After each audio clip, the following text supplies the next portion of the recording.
കേരളം ഇനി വി.ഡി. സതീശൻ നയിക്കും. തീരുമാനം ഹൈക്കമാൻഡ് ഡൽഹിയിൽ പ്രഖ്യാപിച്ചു. തെരഞ്ഞെടുപ്പ് ഫലപ്രഖ്യാപനം വന്ന് 11ാം ദിവസമാണ് മുഖ്യമന്ത്രി പ്രതിസന്ധിക്ക് പരിഹാരമുണ്ടായത്. കോൺഗ്രസിലെ മുഖ്യമന്ത്രി ചർച്ചയ്ക്ക് അവസാനമായി. മുഖ്യമന്ത്രിയായി ഡൽഹിയിൽ വി.ഡി. സതീശനെ പ്രഖ്യാപിച്ചു. കേരളത്തിന്റെ ചുമതലയുള്ള AICC general secretary Deepa Das Munshi, നിരീക്ഷകരായ അജയ് മാക്കൻ, മുകുൾ വാസ്നിക്, ജയറാം രമേശ് എന്നിവർ ചേർന്നാണ് തീരുമാനം പ്രഖ്യാപിച്ചത്.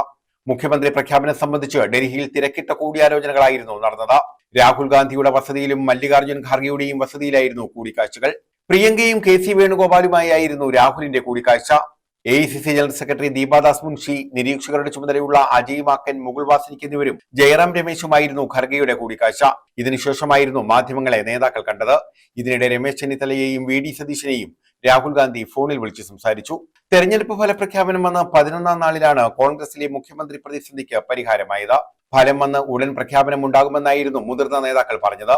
എന്നാൽ വോട്ടെടുപ്പ് കഴിഞ്ഞ് മുഖ്യമന്ത്രി കസേരയ്ക്ക് വേണ്ടി തുടങ്ങിയ അടി തെരഞ്ഞെടുപ്പ് ഫലം പുറത്തു വന്ന ശേഷവും തുടരുകയായിരുന്നു. മുഖ്യമന്ത്രി കസേരയ്ക്ക് വേണ്ടി KC വേണുഗോപാലും വി.ഡി. സതീശനും രമേശ് ചെന്നിത്തലയും ഒരുപോലെ നിലയുറച്ചു.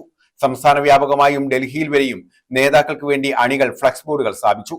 മെയ് 9-ന് വി.ഡി. സതീശനെയും KC വേണുഗോപാലിനെയും രമേശ് ചെന്നിത്തലയെയും ഒപ്പം KPCC അധ്യക്ഷൻ സണ്ണി ജോസഫിനെയും ഡൽഹിയിലേക്ക് വിളിപ്പിച്ചു. മല്ലികാർജ്ജുൻ ഖാർഗെയും രാഹുൽ ഗാന്ധിയും ദീപാദാസ് മുൻഷിയുമായി നേതാക്കൾ കൂടിക്കാഴ്ച നടത്തി. KC വേണുഗോപാലിനെ പിന്തുണയ്ക്കുന്ന നിലപാടായിരുന്നു ഹൈക്കമാൻഡ് കൈക്കൊണ്ടത്. എന്നാൽ സതീശനും രമേശ് ചെന്നിത്തലയും നിലപാട് കടുപ്പിച്ചതോടെ ഹൈക്കമാൻഡ് അയഞ്ഞു. അന്നും പ്രഖ്യാപനമുണ്ടായില്ല. ഒറ്റപ്പേരിലേക്ക് എത്താൻ വീണ്ടും ചർച്ചകൾ വേണ്ടിവന്നു. അഭിപ്രായം തേടുന്നതിനായി മുൻ KPCC അധ്യക്ഷന്മാരെ ഉൾപ്പെടെ ഡൽഹിയിലേക്ക് വിളിപ്പിച്ചു. തൊട്ടു പിന്നാലെ ഇതിൽ അതൃപ്തി അറിയിച്ച വി.ഡി. സതീശൻ പക്ഷം രംഗത്തെത്തി. വർക്കിംഗ് പ്രസിഡന്റുമാർ KC പക്ഷത്തെ പ്രബലരാണെന്നും അവരുടെ അഭിപ്രായങ്ങൾ കേൾക്കുന്നത് അപഹാസ്യമാണെന്നുമായിരുന്നു വി.ഡി. പക്ഷം പറഞ്ഞത്. വിഷയത്തിൽ വി.ഡി. സതീശൻ ഹൈക്കമാൻഡിനെ പ്രതിഷേധവും അറിയിച്ചു. മുഖ്യമന്ത്രി ചർച്ച നീണ്ടതോടെ അതൃപ്തിയുമായി ഘടകകക്ഷികളും രംഗത്തെത്തി. ഏറ്റവും ഒടുവിൽ ബുധനാഴ്ച അന്തിമ തീരുമാനത്തിനായി രാഹുൽ ഗാന്ധിയും മല്ലികാർജ്ജുൻ ഖാർഗെയും ഡൽഹിയിൽ കൂടിക്കാഴ്ച നടത്തി. ചർച്ചയ്ക്ക് ശേഷം രാഹുൽ മടങ്ങിയതിന് തൊട്ടു പിന്നാലെ ജയറാം രമേശ് ഖാർഗെയുടെ വീട്ടിലെത്തി. തുടർന്ന് പ്രഖ്യാപനം വ്യാഴാഴ്ച ഉണ്ടാകുമെന്ന് ജയറാം രമേശ് അറിയിച്ചു. വ്യാഴാഴ്ച രാവിലെ 11 മണിയോടെ പ്രഖ്യാപനം ഉണ്ടാകുമെന്നായിരുന്നു ആദ്യം പുറത്തുവന്ന വിവരം.